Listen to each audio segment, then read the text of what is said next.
Welcome to another episode of the Libertarian Christian Podcast, a project of the Libertarian Christian Institute. I'm your host, Doug Stuart, and I have two special guests on with me today. And if you are watching over YouTube, you can actually see their faces. I have Nathan Weisser and Kerry Baldwin.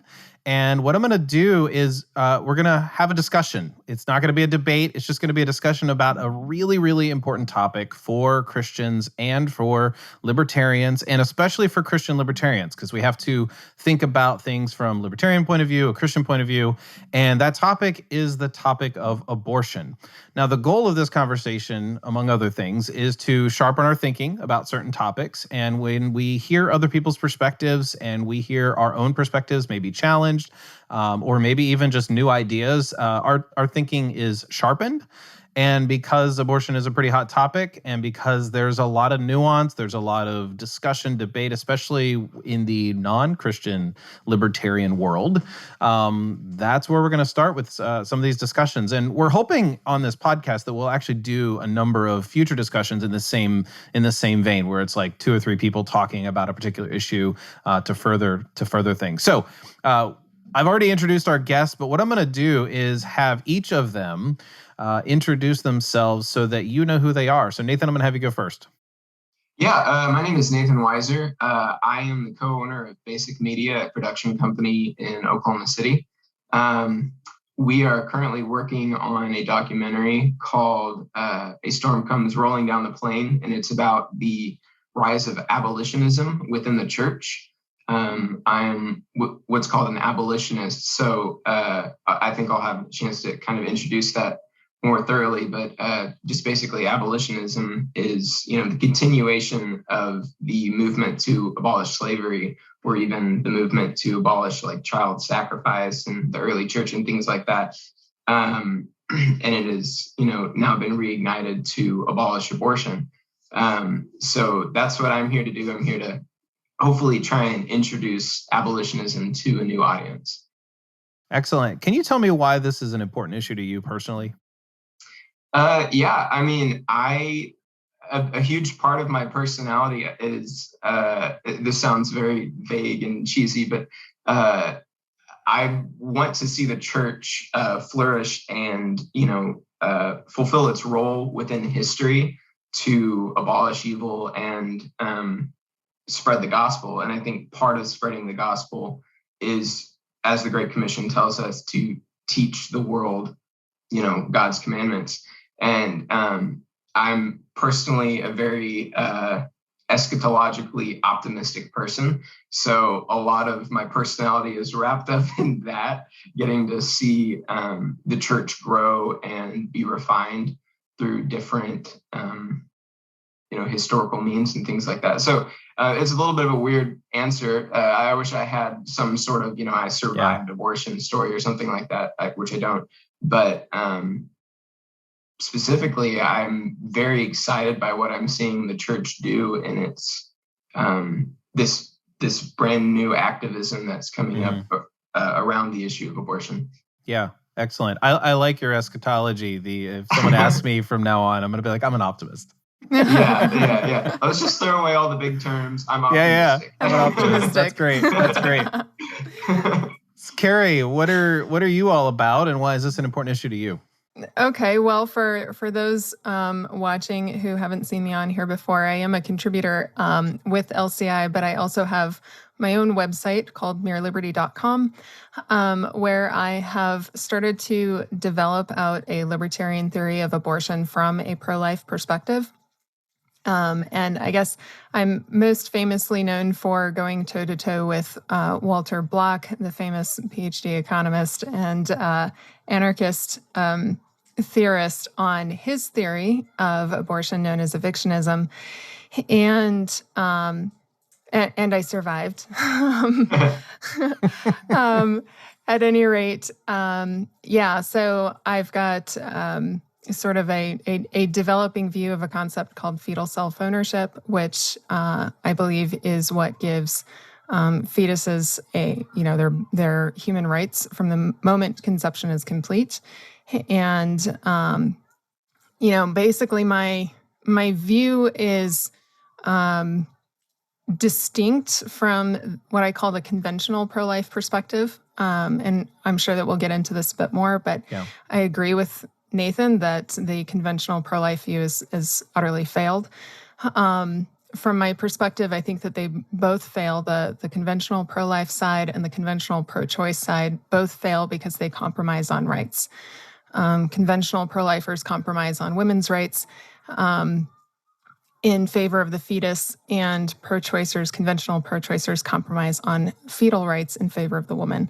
And so as long as that compromise exists, we're going to experience conflict. So it's my position that libertarianism resolves this with the concept of property rights and self-ownership, and also that a freed market provides the milieu for us to come up with life-affirming innovations and choices for women in order to basically render abortion obsolete.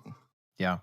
Well, already we can kind of see some alignment. If you're watching, you see heads nodding at each other's statements. And so one of the first things that I'm noticing here is the quote, conventional pro-life movement is insufficient. I forget what some of the words you've used. And it seems like that's a real common point of agreement. I'd love to hear from each of you. And Kerry, I'll let you just continue, and then I'll jump back to Nathan.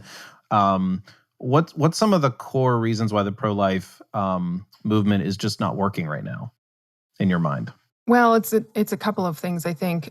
First of all, their approach to legislation on abortion has been incremental, as Nathan mentioned. And for those who are not aware of what incrementalism is, it's just simply the idea that we sort of chip away very slowly over the course of time. And eventually we arrive at, we don't need abortion anymore. But I think really another problem with the conventional pro-life perspective is how they treat Roe v. Wade. And, we've had discussions on the LCI roundtable about Roe v. Wade and the connection that Republicans and Republican-appointed justices have with Roe v. Wade, and this false promise that if we just elect Republicans, that Roe v. Wade's going to get overturned. Yeah. And that's clearly not going to happen, not just because it's maybe difficult, but because I don't think it's on the agenda of the Republican Party, and I think they've demonstrated that. Yeah. Nathan, how about you? What's going wrong so far with the pro-life movement? I mean, the movement itself really in strength started in sort of the early to mid 80s, and it gained with, like the moral majority and a lot of Christian radio. There was a lot of, it's been 40 years, 50 years since Roe v. Wade. And we're not seeing it go away. We're not seeing it go back to pre-Roe times, for better or for worse, whatever that means. I'm sure we'll talk about some of the details, but the movement's not working. Now maybe some people will come on and say, no, it is. Look at what we've accomplished. And they'll give some evidence. But in your mind, what's going wrong here? Well, I mean, the pro-life movement, they want to say that they've been successful because there has been a steady decline in abortions.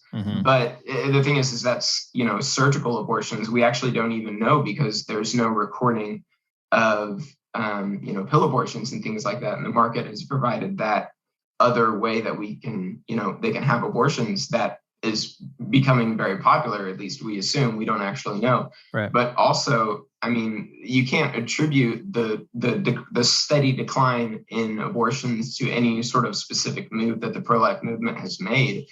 And, it could just be the gospel, actually reaching the abortion clinics or, the culture shifting slowly. But the reason abolitionists want to differentiate ourselves from the pro-life movement is there's many reasons, but I think one that we can zero in on that we would actually agree on is this Roe v. Wade paradigm, where the pro-life movement is insistent on let's try and eventually get abortion eradicated within the system that Roe v. Wade has given us. And the abolitionist movement is saying this incrementalist approach has not worked in 50 years or 40 years. I apologize. I believe it's coming up on 50, right? Yeah, it's almost 50. It's like 48. Yeah. it's not working, and we need to abolish abortion immediately and without compromise. So like what we actually say is we make an argument that libertarians should be very familiar with, which is the nullification argument. In many states right now, we are nullifying federal drug mandates, and we're making marijuana legal recreationally or medicinally, and the federal government isn't really doing anything about it. But the pro-life movement has said, we're going to work within this federal system, even though we all believe it's an unconstitutional decision that they made, just like Dred Scott, which said that Black people aren't people, back in the day. What we should have done back then, and what the abolitionists of slavery were wanting to advocate for, or they were advocating for, was let's nullify that decision by completely ignoring it. So what we're asking local legislators to do is ignore Roe. Like, we're going to just make laws that abolish abortion. Mm-hmm. And then whenever the courts strike them down, we say, go pound sand. You know what I mean? We believe in our local jurisdictions, this isn't constitutional. Even if it was constitutional, it's not morally okay. And so we need to abolish abortion at this level and tell the federal government to go do its thing, I guess. The Christian, have fun. Yeah, no, I gotcha. It's one of those moments where on hand it would be nice if you had like one of the early founding fathers have some sort of like clever poetic way of saying pound sand, but you're right. We'll have to look one up for and insert it or something. and if I can actually interject here, there's lots of founding fathers, which we don't get our arbiter. The founding fathers aren't arbiters of truth, right? Yeah. But many of them do say, like, hey, the states are supposed to be the fourth balance of power. Like, this is supposed to be part of our system in which whenever the three have like united against this, the states is supposed to come and defy that. Like the Declaration of Independence literally says whenever an unjust government is tyrannical over the states, it's the state's duty to abolish it. Yeah. There's that A word. You know what I mean? Yeah. Right. Well, and even to push a little bit further, when the states get unruly, then it's left to the individuals. It's left to the people. So ultimately, it's the people. Mm-hmm. Yeah. Well, Nathan, I think, you've mentioned abolitionism. You've set it apart a little bit from the pro-life position. I'm going to give you more than an elevator's pitch time here. I don't know. I guess you probably know this as a video guy. People have an attention span of about 3.5 to 4.5 minutes. So can you give us the 3.5 minute pitch of what is, and obviously it'll get fleshed out as we talk about this, and you've heard a little bit of it as well. You've already explained a little bit of it as well, but like, what's the distinguishing factor? What's the pitch, I guess? Well, the first thing that kind of started, I'll tell a little bit of the story of the guy who kind of reignited abolitionism in Norman, Oklahoma. His name is T. Russell Hunter. And one of the first things he realized, this whole thing kind of started because he realized he was being an apathetic, hypocritical, bad Christian. And he was, going through his day-to-day while there's a very notorious abortion clinic down the street from where he's studying his PhD. And while he doesn't have a slave auction to abolish, he has this, they're murdering hundreds of children a week on this building right here, and I'm not doing anything about it, was his thing. And he started to get involved in the pro-life movement. And he very quickly realized that there was actually, I don't want to lump everybody into this, but there's sort of this systemic aversion to the gospel being preached, and just like gospel centrality around the movement is kind of avoided. So this was his first thing to kind of realize maybe there's another way, like maybe there's something else, some other approach I should be doing. And I'm just skipping a lot, but they eventually, created the first abolitionist society, and they actually created 5 tenets of abolitionism. And, Calvinists, we have our tulips. The abolitionists, we have our gates, Gates, and it's gospel-centered, aligned providentially through the church, engaged biblically, and sought immediately and without compromise. And those 5 tenets are what distinguish us from the pro-life movement, because the pro-life movement kind of wants to push the gospel out of the equation and then providentially, we say we're going to obey God and do what we've been commanded to do, and the results are His. So the duty is ours, the results are God's, right? But the pro-life movement wants to be pragmatic and try and work within, let's get what we can get done, slowly, and then eventually we can get this thing eradicated. But we say, no, our command, the command of Scripture, is that we establish justice now. The time for justice is always now, in the words of Martin Luther King. And the abolitionist movement also says, this is something that's going to happen through the church, just like the abolitionists of slavery. This was a church-led movement to abolish this evil. And that's what we want to do. We want to empower the church to be the spearhead against this evil. And that doesn't mean, we don't want secularists, allying with us, but we still want to make the point that this is the church's job. And we want to engage it biblically, which, we can go into that. But the main distinguishing factor is that we want to seek the abolition of evil, or a specific evil, the specific evil being abortion right now, immediately and without compromise. And that's the biggest sticking point for a lot of people, because that has many implications that I'm sure we'll get into about, criminalization and how do you enforce that and things like that. But that's the biggest difference, I guess, I would say, between pro-life and abolition. Yeah. Okay.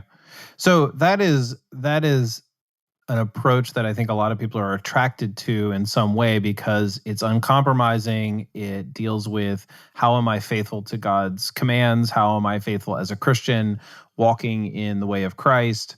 And so it has a lot of appeal. Kerry, I think you might agree to some extent that there's an appeal to kind of the things that I just mentioned, but you also have a different approach to being anti-abortion. Yeah, so I would say, part of our common ground would definitely be that the libertarian pro-life approach is immediatist, in the same sense that the abolitionists, the abortion abolitionists, are immediatists. And I would say that we also agree with nullification. I think that, and this is based on what I've read from the abortion abolition website, and just some interactions with known abolitionists. I won't name them since they aren't here to defend themselves. But what I've learned from them is that what they mean by abolish is not the same thing that I mean by abolish. And so, and maybe Nathan can speak more to that himself, but the way that I perceive, the way I conceive abortion, not to put a pun on that, but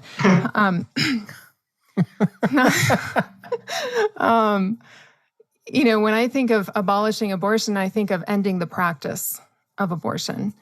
And, there's lots of things that the government has tried to end the practice of by using legislation and enforcement of that prohibition.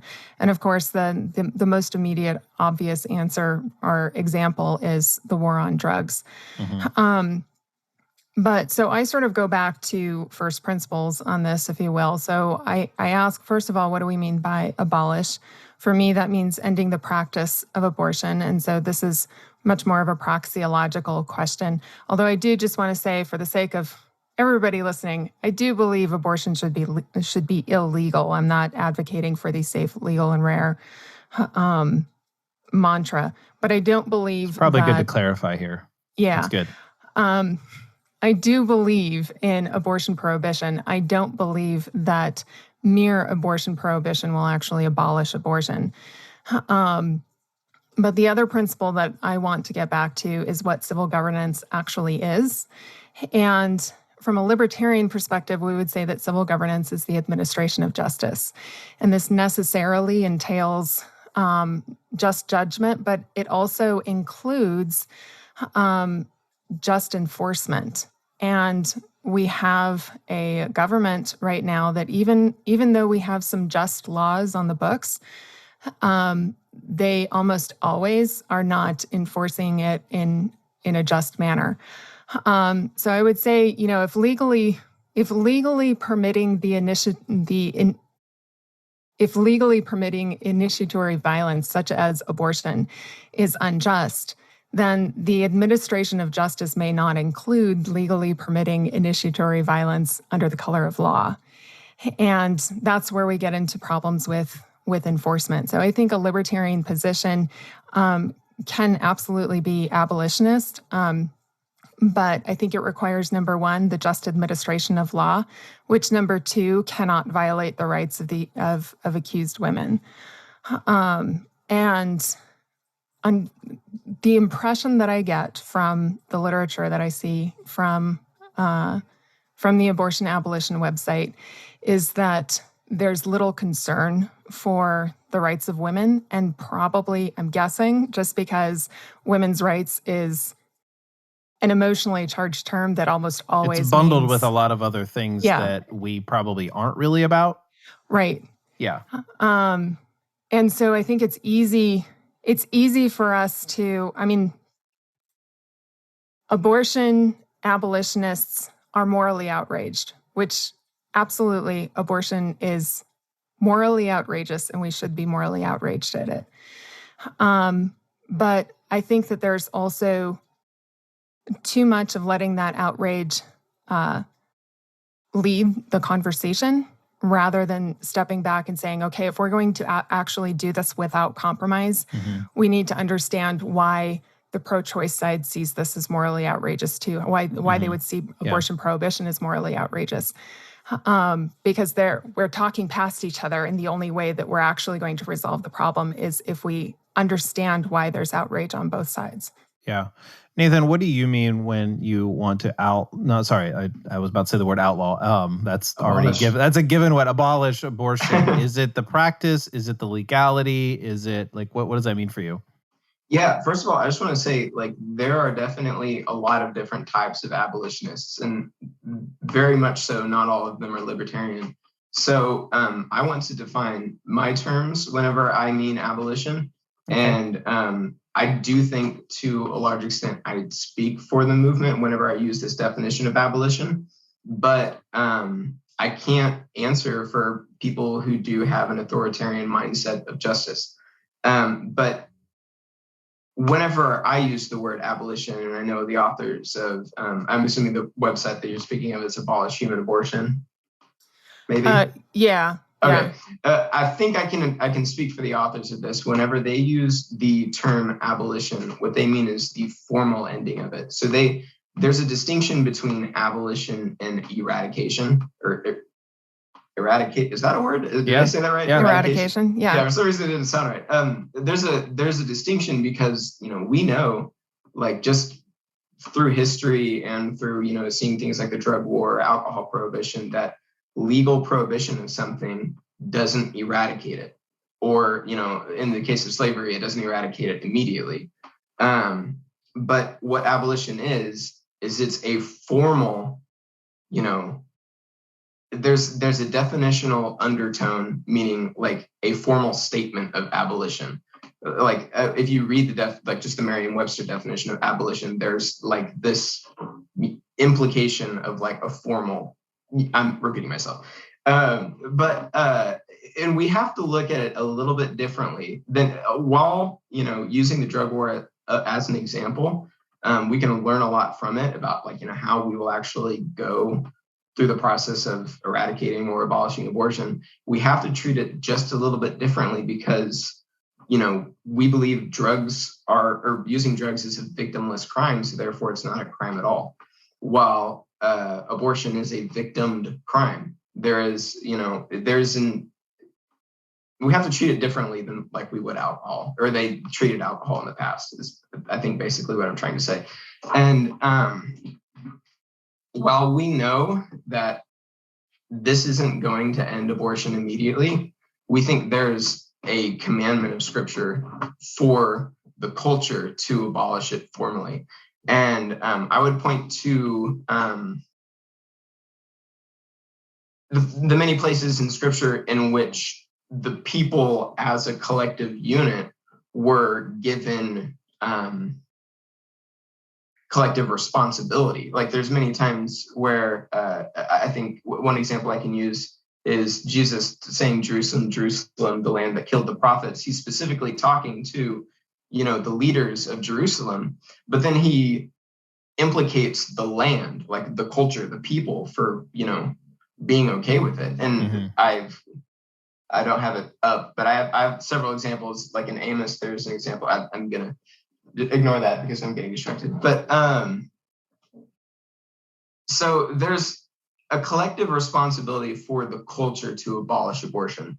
And we want to, tell the governing authorities, your role, something that libertarians we often have trouble with is saying, hey, Romans 13 has many ways in which it can be interpreted. And our response to that sometimes can be to just take it and kind of throw it away, which I'm not saying that's what, everyone does. I don't want to implicate everyone in that. But if we can learn anything from Romans 13, it's that there is a purpose for the state right now. And I am an anarchist, but I look forward to a future where there's no longer a monopoly on the establishing of justice. But we can't get around Romans 13, 2 and 3, where they are an ordained minister who is told by God to establish punitive justice.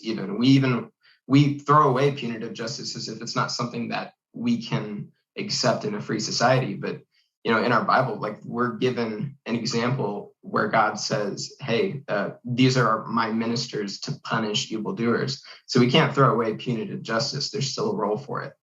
I don't remember where I was going with that. I don't remember what the question was. Don't worry. I know how it feels. And sometimes mid-question, I've actually done that. So I totally understand. Kerry, I don't know if you have any additional thoughts on, abolition. Well, actually, before I let you jump in there, it sounds to me, Nathan, like what you're saying is when you say the formal abolition of it, it would be something along the lines of we no longer have chattel slavery in the U.S.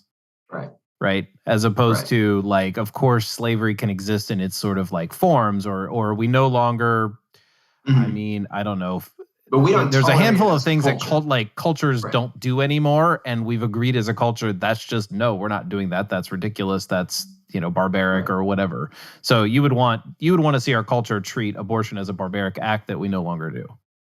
Yeah, and one of the unfortunate things about society right now is that Galatians tells us that the law is a tutor. And I know that specifically it's talking about the Judaic law, but I think it's kind of obvious that principle can be applied to our laws as well. Whenever you go on the streets and you talk about abortion, people say, well, it's legal, like it's obviously okay because it's legal. So like there's a certain extent in which, the governing authorities need to be, giving a standard of justice. And I know you can take that to its ultimate degree and you could say, hey, then we need to make prostitution illegal. But I think there's a tension here where I'm not entirely sure exactly where the line is, but I think the line is somewhere around the fact that abortion is a victimed crime rather than a victimless crime, and we should approach it differently because the fetus isn't consenting the way a prostitute is consenting. Right, or a prostitute's customer. Yeah. So Nathan, can I ask you a question for clarification? Go for it. You would say that that abolition means, in a formal sense, the cultural rejection of abortion.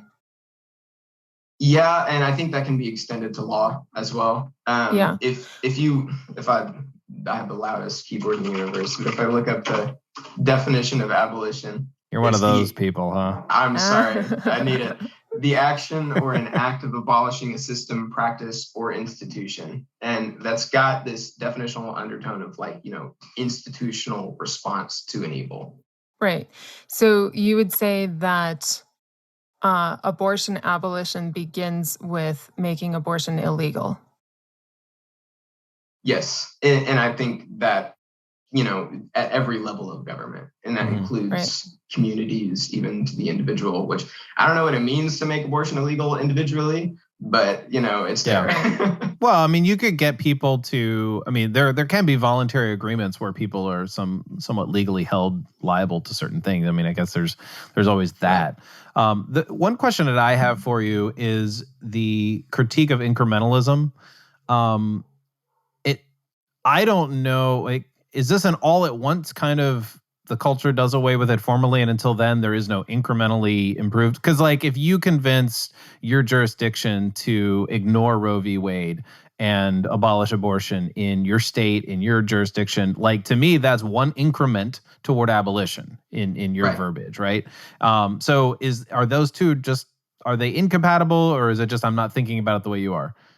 No, that's a good pushback, because that's you have to accept increment a little bit, right? Because you have to. It's better than waiting for all of it to go away at once, right? Mm-hmm. Yeah, we want to incrementally abolish abortion by immediately abolishing it at different levels, right? It's this weird tensiony thing where you're there is an increment that is acceptable, but the problem with the pro-life increments is that they're we like to say they're iniquitous decrees, because essentially what pro-life laws do, say heartbeat bills, for example, many times they codify into state law, hey, you can have an abortion as long as it's before it has a heartbeat.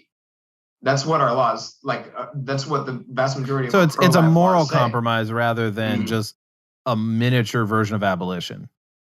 Right. Or they basically make it more difficult to have an abortion, or they make you wait so that you think about it longer. And those things are, while only on their own merit, or I guess good, they are not in the service of abolishing something that's barbaric and immoral. Well, we would even go as far as to say that those laws are immoral because they're practicing ageism. They're saying, that this person who has a heartbeat is of more value than someone who doesn't have a heartbeat. And that goes directly contradictory to scripture, with scriptures that tell us to do not, in your courts, do not have impartiality. Leviticus 19:15 comes to mind. I think that's right. To be fair, though, do you really think that's what they have in mind? Or do you think they're just doing everything they can legally to scramble to do something to just eliminate more abortion on the books? Right. I don't think... I don't want to assume motivations, but I honestly don't think that they think that it's the way in which you could say, it's like the bumper sticker, abortion stops a beating heart. And that was, in my early 20s, that was kind of my line of oh, well, by the time and I realize it's not always the case, but by the time you realize you're pregnant, there's a heartbeat to be detected. And therefore, that was kind of the reasoning that I was sort of, 20 years ago, kind of thinking through. It's oh, by that time, then there's a heartbeat. Of course you can't kill your baby. So as soon as you know you're pregnant, it's too late for you to actually have an abortion. And in my mind, that's pro-life enough. So I can't imagine those people, these legislatures. I mean, many of them are in the South, I think a lot of these, and they're probably devout Christians, and they think that within the system, this is a good idea because they can't outright abolish it. Yeah, I want to make a distinction between, the pro-life leadership and your average pro-life person. I don't want to attribute motive to even, some legislators that their motive is hey, we're going to treat people with partiality. But I think a lot of pro-lifers go, whenever they hear the arguments of abolition, they're this was an option. We could have just ignored Roe this whole time. Why aren't we doing this? But the problem is that if I could tell you about kind of what our struggle has been in Oklahoma, we have had 3, maybe 4 abolitionist bills that have come to the legislators, and the legislators have had a chance to read it. They've had a chance to go through, the arguments and really try and figure it out. But the pro-life movement, the institutional pro-life movement, they're the first ones to try and stop the abolitionist bills. their lobbyists, their legislators. They'll say, well, what this law is going to do is it's going to repeal all the pro-life laws that we've made in the past. And you're like, aren't we going for abolition though? I mean, is that not a good thing that like those laws are no longer needed? But they won't hear it. I mean, I don't want to be too conspiratorial, put my tinfoil hat on here, but we have to at some point come to terms with the fact that there's a political machine here that is profiting off of this movement. Yeah. And we, in the abolitionist space, we want to call our brothers and sisters to, look at this with your eyes fully open and go, how have I been apathetic? Like, is it enough that I've just been voting for these guys? Is that a holistic approach towards abolishing abortion in my life?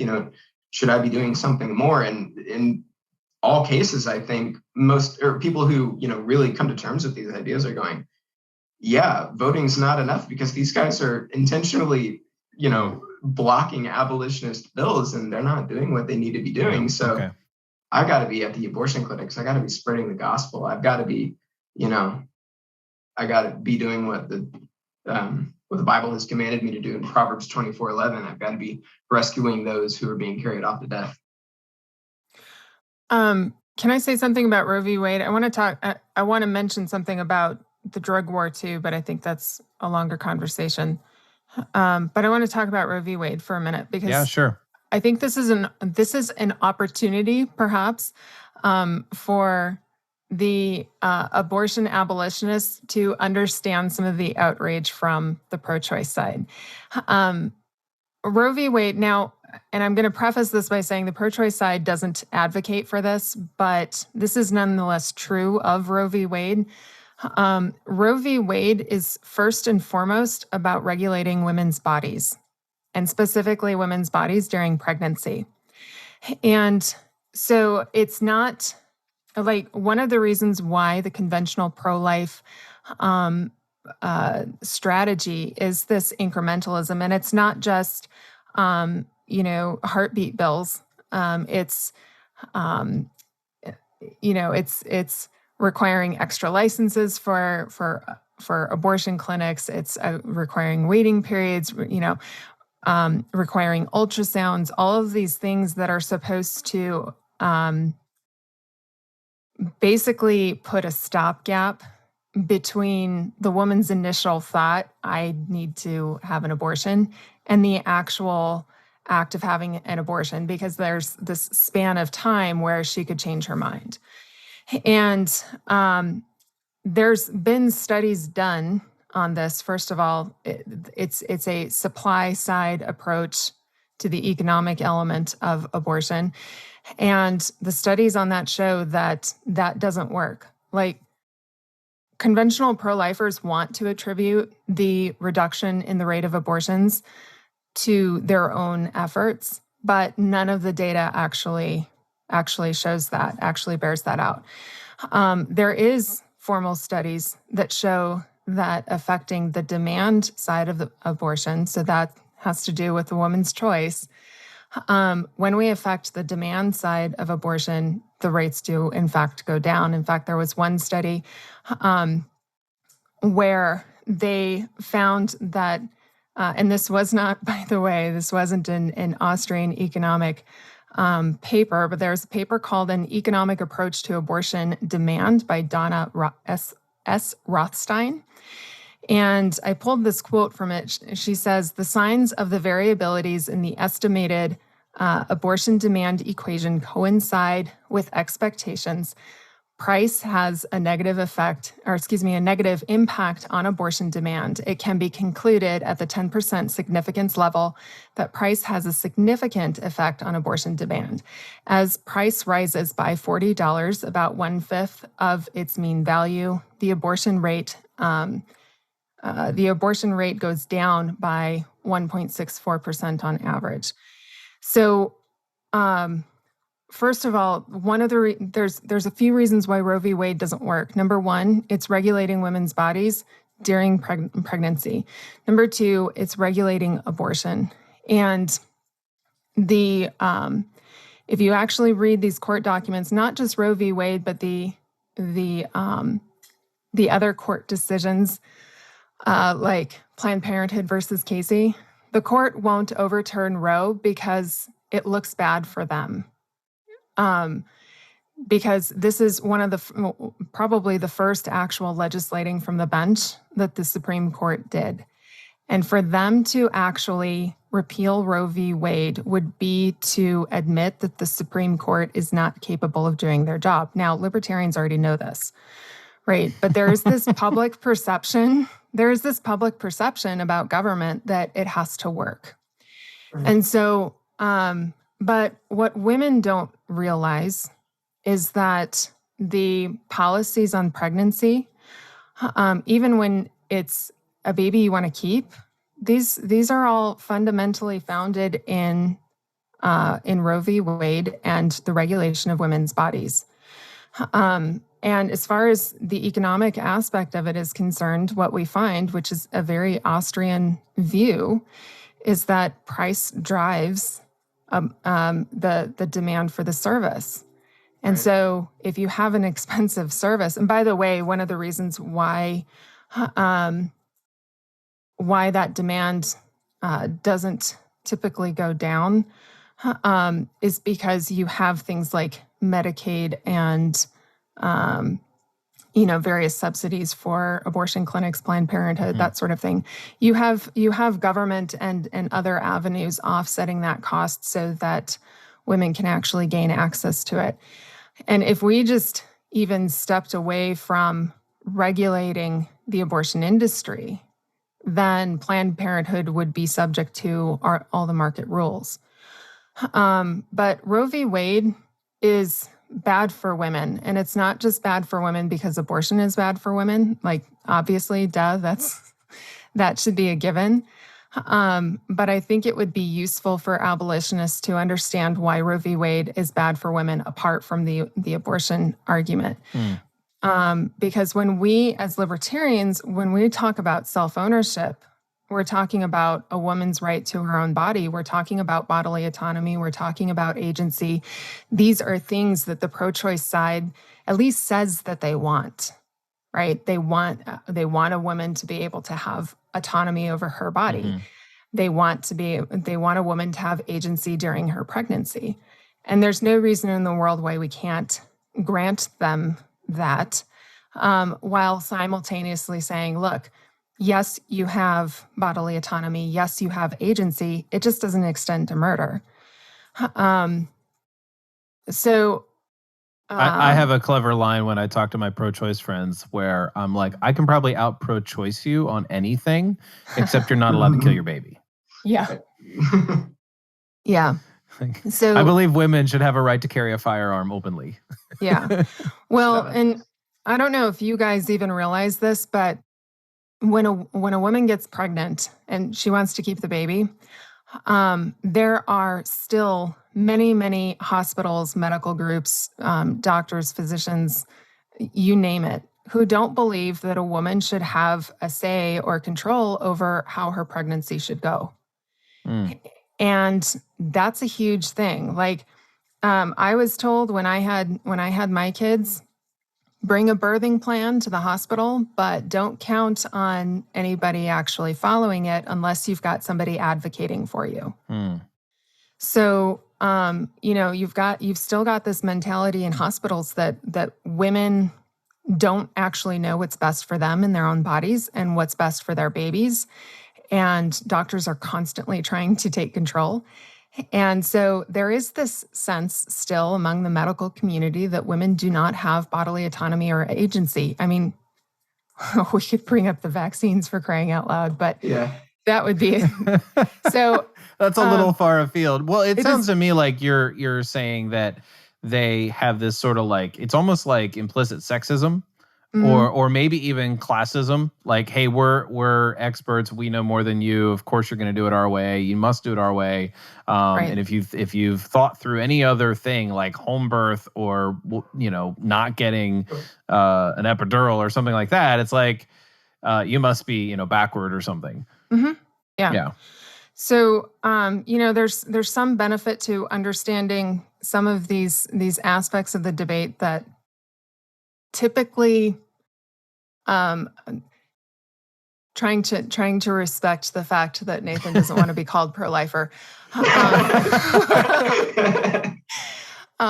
He is in favor of the life of the unborn. So in that respect, he's a pro-lifer. The conservative side of this debate, so the culturally conservative, the Christian side of this debate, even as far as anti-abortion, abolition, that sort of thing, is to dismiss or disregard a lot of the things that are being said by pro-choicers just because their argument is, I want to be able to kill my baby.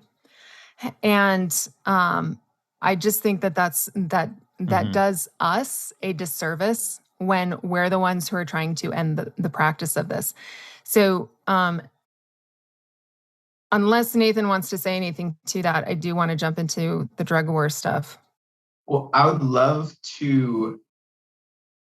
I mean, that would be a good route for us to go, but I think the way I would bring that would bring us directly into something that we would disagree with on, very much. So I think... Well, that's fine. You please my audience to have strong disagreement on my show. Well, what I was going to say is that I would love to get more into how Roe v. Wade, hurts women's autonomy. But even because I think that's something that, I would love to learn more about, and I'm having trouble exactly getting the clarity from you about like what specifically we're missing with, how Roe v. Wade hurts women and how we're perpetuating that. Do you have any specific examples, Kerry? I don't have any quotes. We've talked about it before on some of our roundtables. The roundtable, yeah, but I'd have to pull some quotes. I do remember you coming up with some specifics on that. So unfortunately, we don't have them on hand. So listeners, watchers, you can go look at our roundtable stuff. The titles are pretty clear. What I can do is I can segue this into something that we definitely disagree on. And what I will say is that Roe v. Wade, one of the reasons why it went the way it was because Texas wasn't actually treating abortion, their ban on abortion wasn't actually treating it as if it was murder. And a big sticking point for abolitionists is we want to say abortion is murder. And it's not just murder of the abortionist, but it's murder from the woman as well. So there's this thing that the pro-life movement does that's called the second victim doctrine.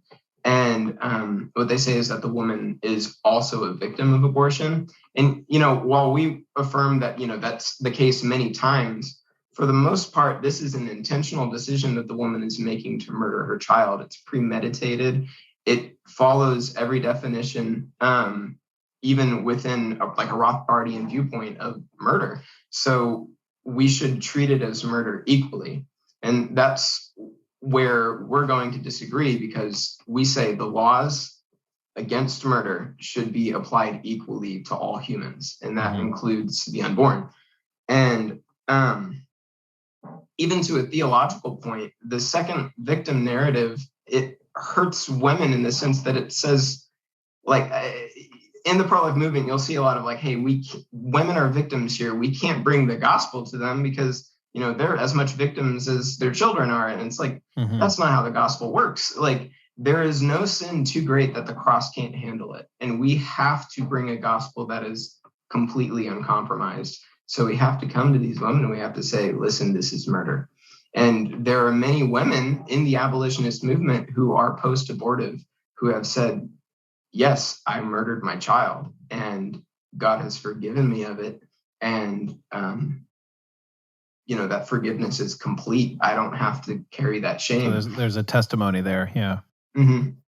Yeah, I want to say I don't entirely disagree with you. The traditional Catholic view, which is the predominant conventional pro-life ground motive, we'll say, is the idea that is to perpetuate and project a victim mentality onto women. Now, I understand to some degree why they do that. I do think that they overstate it in many cases. But I'll just sort of explain why in some cases women are victims. Mm-hmm. first of all, there are instances where the woman is being manipulated and coerced into doing it. She doesn't want to do it, but doesn't see a way Absolutely. out. That's number one. But number two is a lack of education. And we see this quite a bit with, the public education system is not honest about what abortion is. And so you do have a lot of women who are just plain ignorant and have been persuaded that that really isn't a living human being. In that case, I don't think that that qualifies as premeditated murder. Now, you do have women, and these are the ones who catch our eye on the YouTube videos, who are screaming at you, shaking their fist at the sidewalk canvasser, saying, "Yeah, I'm killing my baby, and I'm proud of it. I'm going to come back next week and do it again," right? And I think those are the women that have a tendency to really get the goat of those of us on the anti-abortion side. It's like, okay, it. Yeah. Right. And when you know it, then you have mens rea, right? Which is what you need in order to be able to say this is premeditated murder. So, I would say that there's nuance in this whole victim mentality thing. I think that there are genuine victims. I think that there are women that are not genuine victims. Mm-hmm. That is really hard to parse out, especially when we're having to deal with coercion and threats from family members, because that does exist. So I'm not opposed to this idea that we call abortion murder, because it is. Yeah. So I think we agree there. I would just say we need to nuance, and I mean even in other aspects of the law, we do have a concept for having to do something under duress, right? Right. We don't consider somebody who's forced into committing a crime, in order to save their life or whatever. We say that happened under duress. That's not a legitimate crime. Mm-hmm. Mm-hmm. And so I think there's still room for that in this nuanced aspect of, when is a woman a victim versus when is a woman actually murdering her child. Right. And if I could speak to that, I was going to make that point, but I think even in a broader point, we have to give room to the fact that Romans tells us, the law of God is written on every heart. So, I mean, there are victims, there are circumstances where there are victims, but that's like almost a separate issue, because there's duress being involved and all of that. But I mean, I'm not sure we can take the ignorance argument, because ignorance is spoken explicitly in Scripture about not being, an excuse for. I'm just not sure that we can say it's not premeditated murder if ignorance is the reasoning why. Well, what we do find in Scripture, though, is that when your conscience isn't renewed, that suppression can become so non-conscious that it doesn't rise to the surface. It's that suppressed. Now, I think we might be getting a little drugged down into the weeds. I just wanted to nuance the victim thing. Yeah. Sure. But well, I wanted to jump in and just say, it sounds like, Nathan, what you're trying to say is that there is the default assumption that women are victims, and that there's not, and I mean, with the exception of the rah, I'm going to kill my baby ladies on YouTube, with that exception aside, it sounds like you're saying the church should be challenged into automatically assuming that every woman who's had an abortion is just a victim. Yeah, I'm not I might have used the question. I might have used 4 double negatives, so that might have been confused or something like that, because I do sorry. that. No, well, it sounds like you're saying that the church or individuals shouldn't just look at a woman who's had an abortion and only see her as a victim, right? But to also consider the fact that it could have been what we might call premeditated, or that she was very aware that this was something that she was doing. And it sounds like what you're saying is not she's just simply mistaken that it's murder, but that she needs to be convinced that it is. It's not like she's off the hook and only a victim. So if simply because I don't think it's murder. I was told it wasn't murder, but no, actually it is, and you did it anyway. I mean, is that Right. kind of where you're going? I know anecdotal evidence isn't perfect, but it's not worth Sure. zero either. A lot of the conversations I have, I'd say most of the conversations I have with, women who are going in, which, I mean, I got to be honest, it's like 98% I don't get to have a conversation because they just go.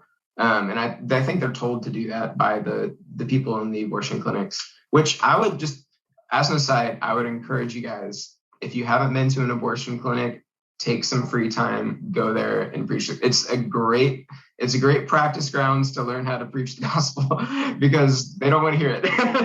But also, there's a perfect opportunity there to be Christ in a way that's like it's not this puritanical Handmaid's Tale thing. Like, you can show love, but in the conversations I do have, there's those that are like, I'm killing my baby. I've told my pastor about it, or like, there's also lots where it's like, I know it's murder and I have to do it. And I don't know what else to do. And I know that it's wrong. And I know that God hates it, but I'm going to do it. And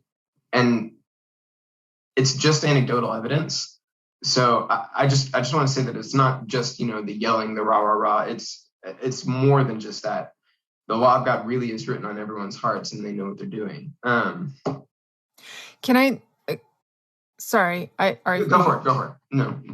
Okay, I want to say this just before we go off onto another topic, because Nathan, you had mentioned something about how you can't preach the gospel to a victim. And, there are victims of domestic abuse, psychological abuse, emotional abuse. So these are non-physical forms of abuse, who are genuine victims. And it takes them, if they ever come to a realization that they are victims, because you have to realize that before you can get out of that situation. I promise you that the thing that you do give a victim is the gospel. Like the thing that they need to hear because of what they've been told over and over and over about what a horrible person they are, and nobody will ever love them. And nobody will ever love them because of all the, you don't do this right, and you don't do this right, and you don't do this right, and you don't do this right. They absolutely need to hear the gospel. They absolutely need to hear, yes, you're a sinner, and despite all of that, God loves you. God's forgiven your sins.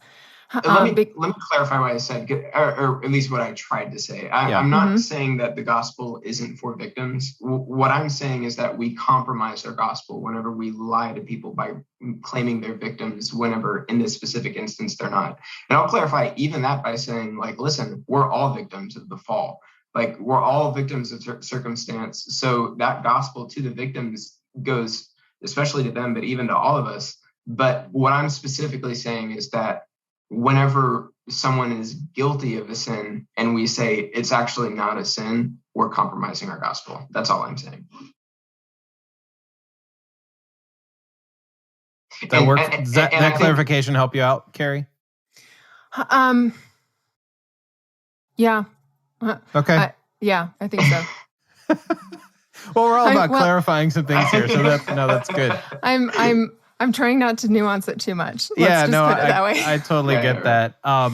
So there's a number of places that this conversation could go, and we're at 50% longer than a normal episode. And I do want to continue the conversation. No, it's great. I think the longest episode is like an hour and a half. Maybe we'll get there, but we're not quite there yet. But I do want to talk about something that I think that we all have in common. And that is, what kind of message do you have for the standard pro-life, not advocate per se, but like the person who's just very much, I'm a pro-life Christian? It sounds like there's a lot here that they're missing.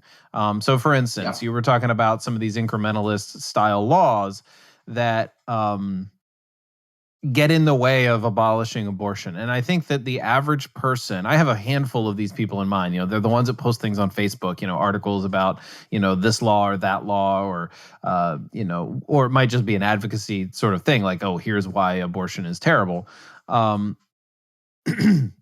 we have those people that we know that are like in favor of these laws that you might say, whoa, this is really not in favor of what we're really going for. And in fact, it's probably best that this doesn't pass, even though it doesn't feel good to say, I don't want that to pass, right? Like there is that like, yeah, but it would, the beating heart laws, like we would stop more abortions, but there's other problems. And so there's a lot of like, hey, if I could talk to you, Mr. or Miss Pro-Lifer, about these laws, not just the laws, but even just the approach that they're taking. I know you've somewhat, addressed that. What would each of you say that people are missing when they take the conventional view?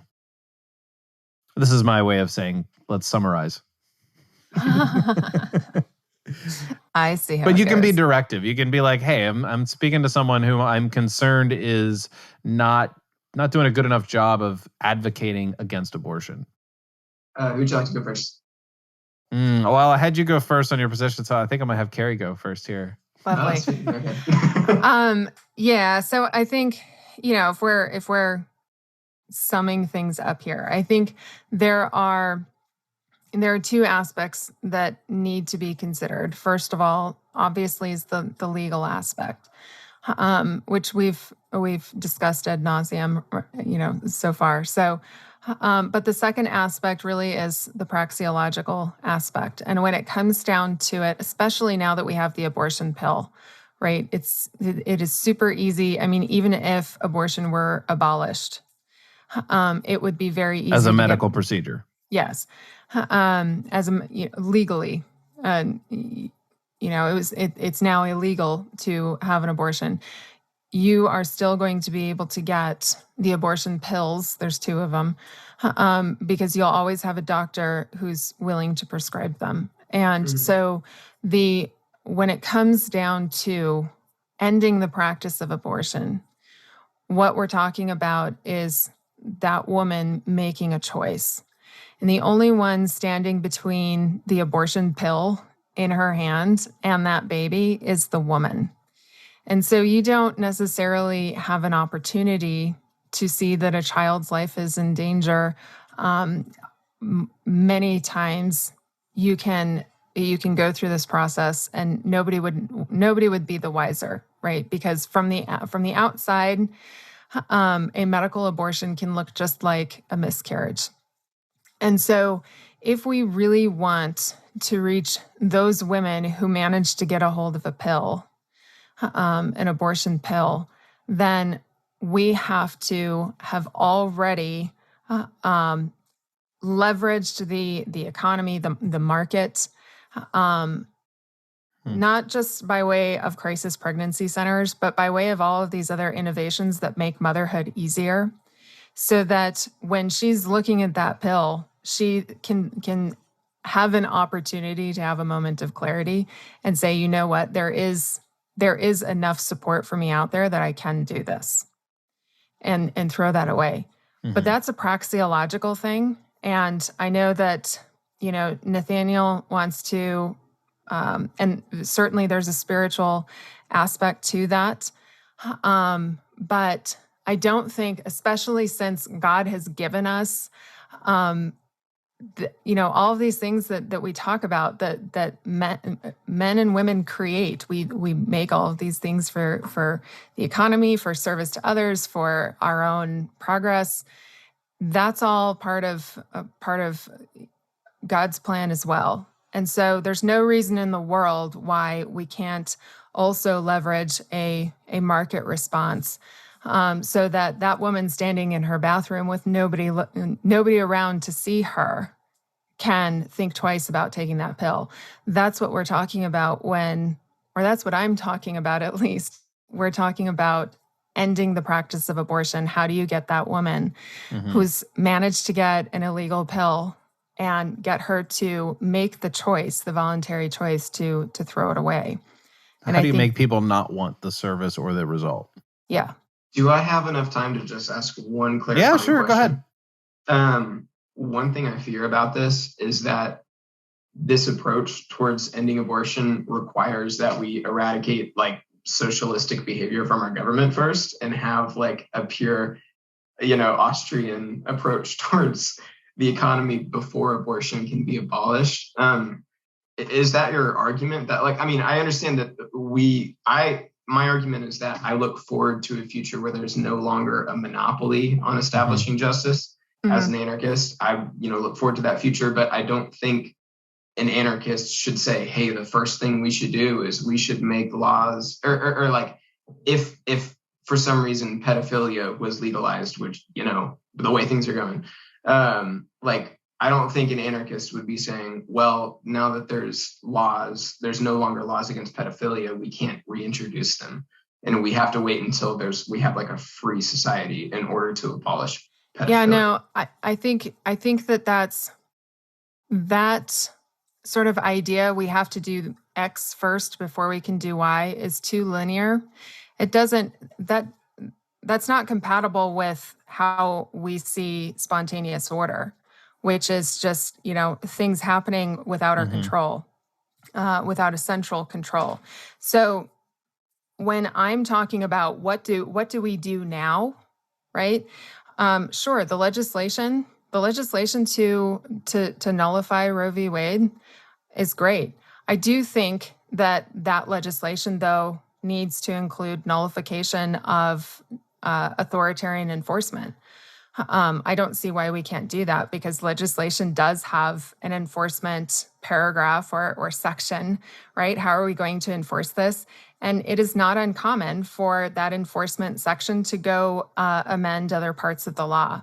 And so if we're going to nullify Roe v. Wade, there's no reason why we can't also nullify tough on crime legislation and, policies that really strike fear in the heart of pro-choicers, right? We've got no-knock raids, we've got all of this stuff, and we didn't get into the parallels with the drug war, but we have a lot of absolutely horrendous injustice in the enforcement of law that needs to be nullified as well. So if you're introducing legislation to nullify Roe v. Wade, great. I think it should include nullification of these authoritarian enforcement. But at the same time, like if that's AA's milieu, that's what they're going for.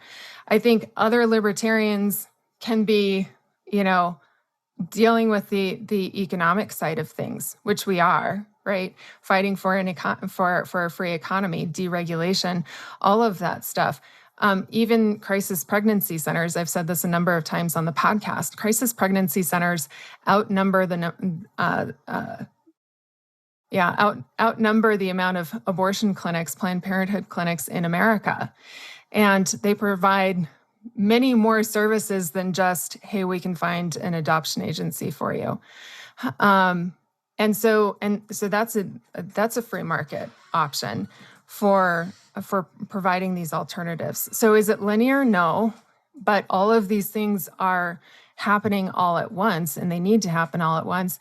I would say if you pass legislation first, like if that happens to go first in the timeline, then pro-life libertarians should be in that area working even harder to deregulate, because we have to have deregulation of the economy in order to have the economic effect of innovations and provisions that are life-affirming and giving that woman options that can help her feel like, yes, I can do this. And abortion is this expensive, barbaric, risky thing that I don't want to invest in. So whether criminalization happens first or a deregulated market happens first is sort of beside the point. We can't actually plan that, right?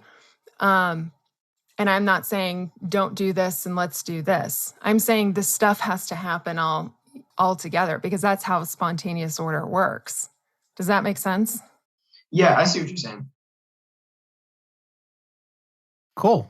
So is it my turn to summarize? Yeah. So the question is, I think, what do I do, right?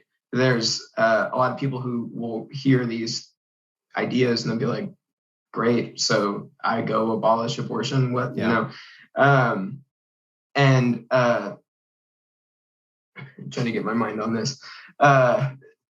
There's one that I can point you to, this great website called rescuethose.com that literally is like, here are the things you do, but there's this thing that we've all done at one point where we've repented of our apathy. That's what in abolitionist circles we like to say, repent with us. I'm currently repenting of my apathy. I'm not doing enough. My ultimate purpose is to glorify God, and right now I'm not doing it enough. Like I'm not trying to preach like a works-based gospel, but I'm not living up to the standard that the Word calls me to. I need to be doing more, and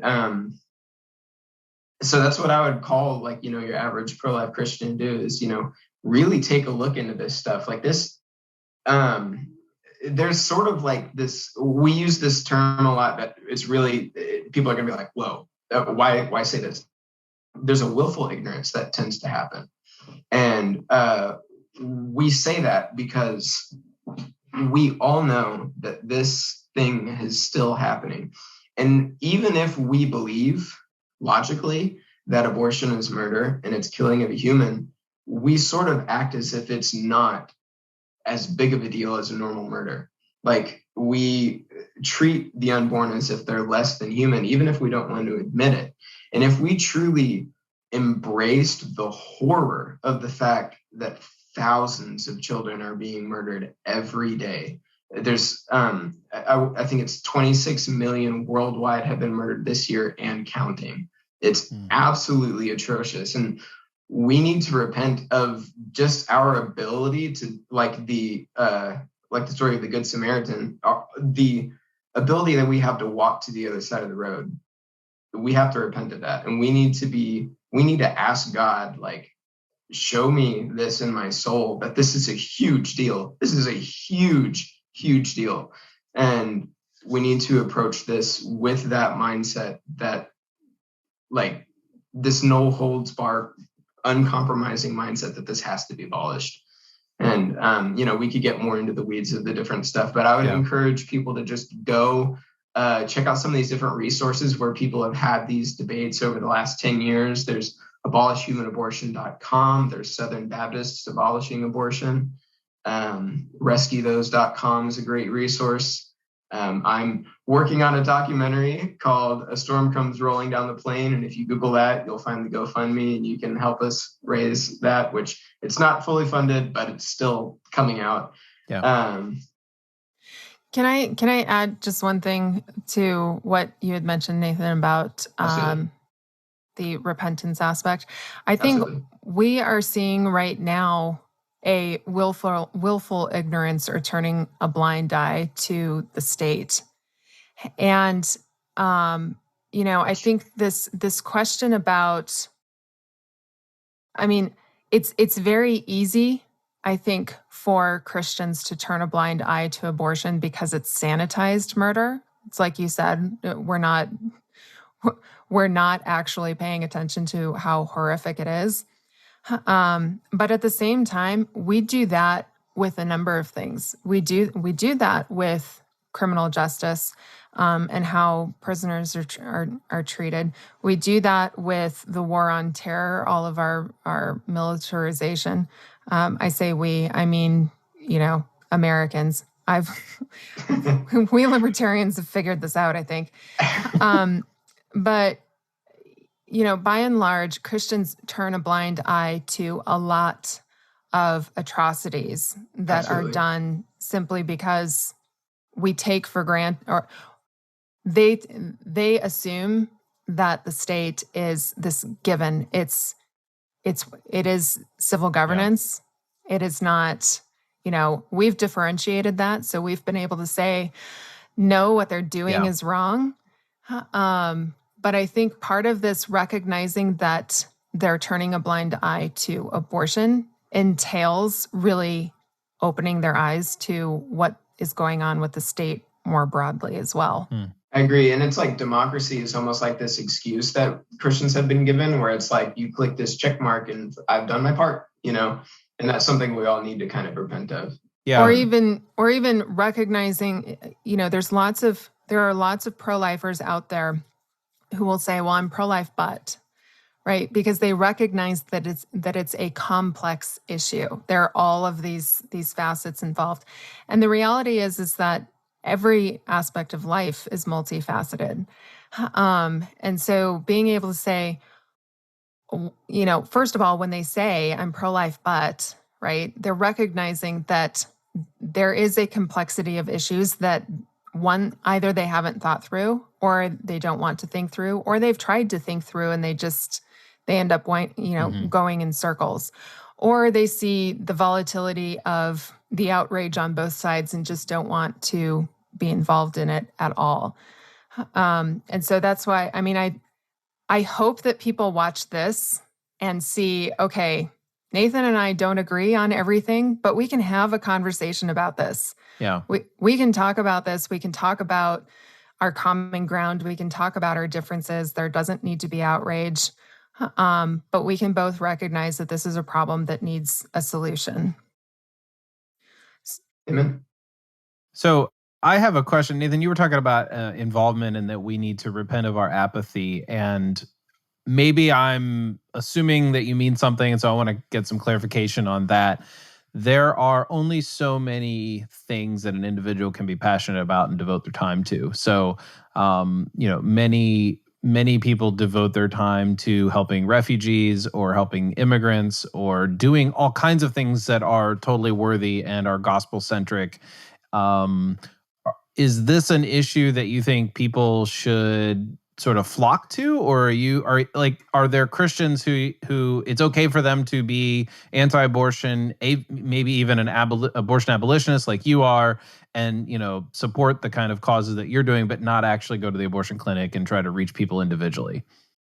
Well, this is something that is a sticking point for a lot of people, but and this is an argument I'm not entirely ready to make. So I would encourage people to go and look at other, if you Google special calling arguments, is something that we would point to as, the abolition of slavery, everyone has their own gifting and their own special calling. But if you were in that moment, would you really say well, I'll leave the Underground Railroad to those who, have been called to do that? Maybe you would have said that in that moment, but if you would have been able to exist today, go back in time and be back then, I think you would have been totally clamoring to be a part of that Underground Railroad. And we've all been given the command to teach, God's law. That's not really a special calling. That's a calling for all Christians.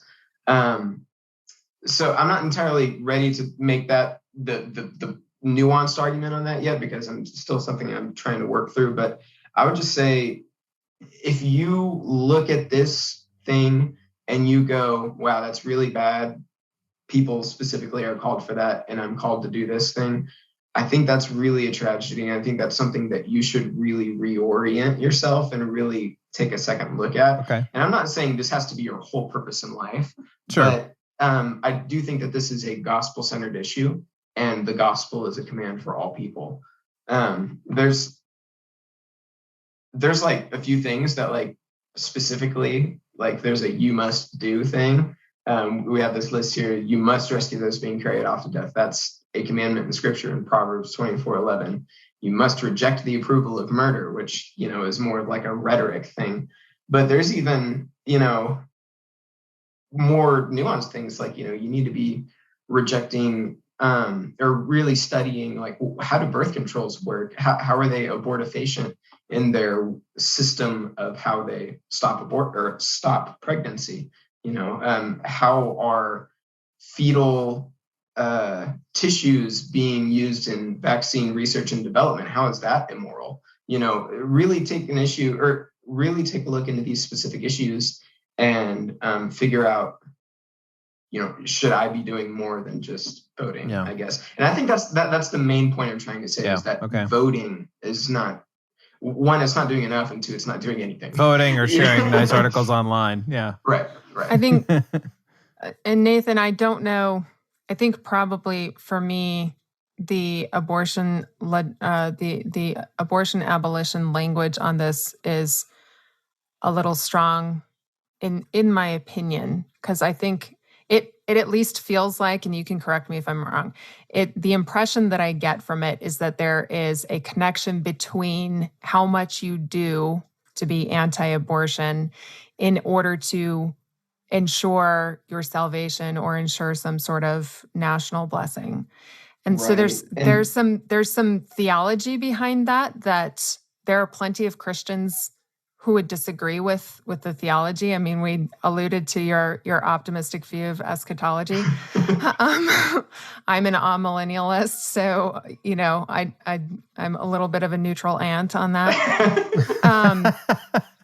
But I do. And maybe this is where I'm not abolitionist enough. I mean, I think I'm immediatist. I think I want, I would say I do want to actually abolish here. Yeah. Abortion, right? But I would say that, from the perspective, since I look at the praxeological perspective, right? Mm-hmm. And even when we talk about economics and trade and specialization and all of the impacts, spontaneous order and the connectivity and how all of those things are interconnected, right? Even the person who is designing some, I don't know, home education curriculum for somebody will turn out to be the tool that a woman needs in order to make sure that she can provide for her child, right? And so, I mean, even when it comes to, and I'm with you on the birth control thing, because, hormonal birth control is bad for women more than just the fact that it's an abortifacient. It's terrible for your health.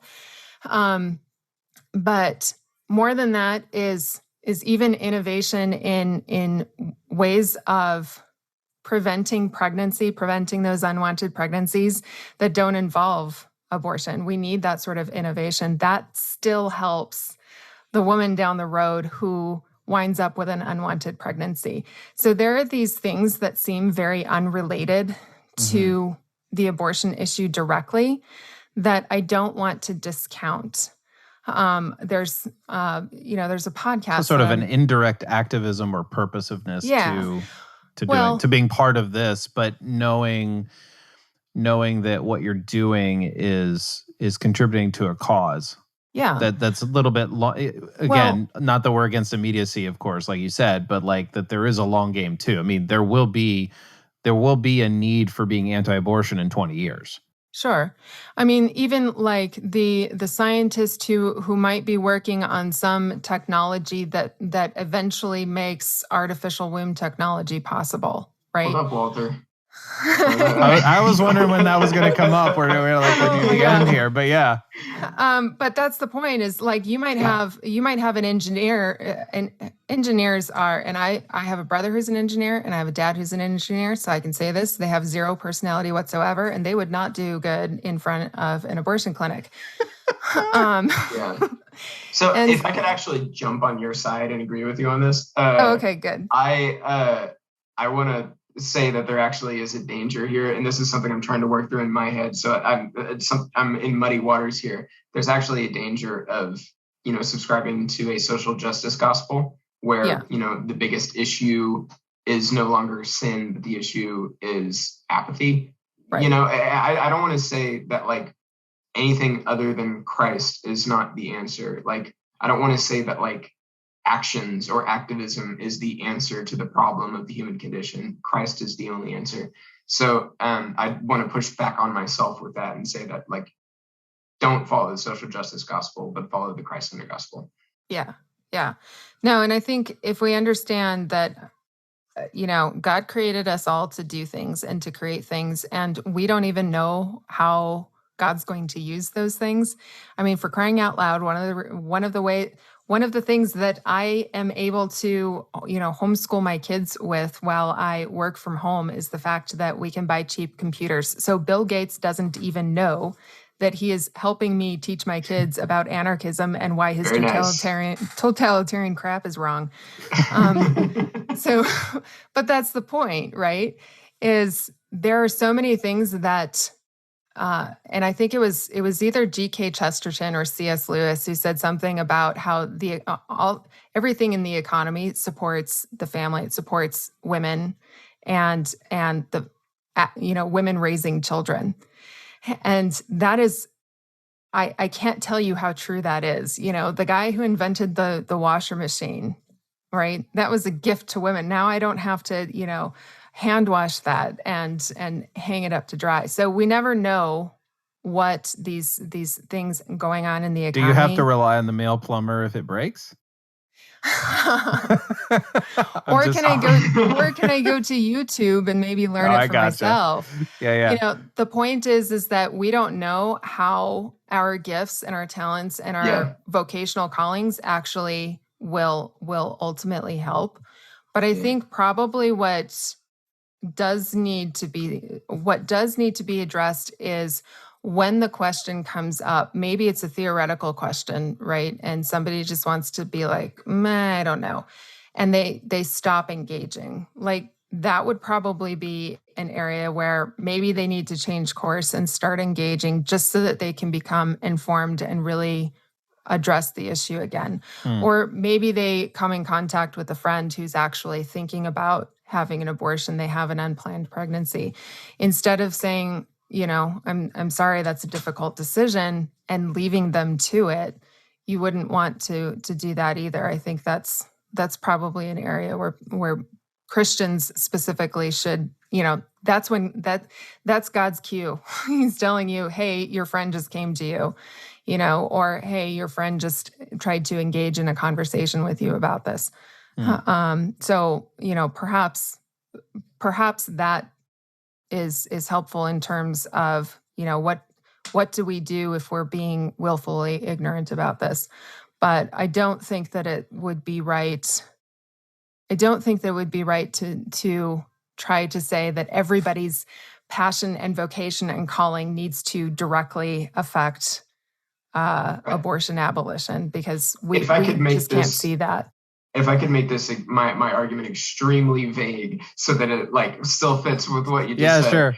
What I'm trying to say is that this is a gospel issue, and that everybody should be gospel centered in their life, and that the gospel, or being gospel centered, has implications that we as a culture need to put forth the gospel, and that affects the culture specifically in issues of evil. So that's as vague as an argument as I'm willing to make, if that makes sense. and I think it's probably one that we're with which we all agree. Right. To say that in a really formal way, but we all agree with.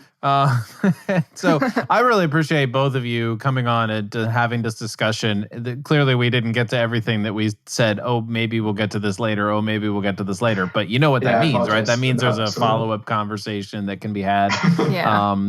After we've sharpened our minds even more on this. So, Kerry, Nathan, thank you so much for joining us.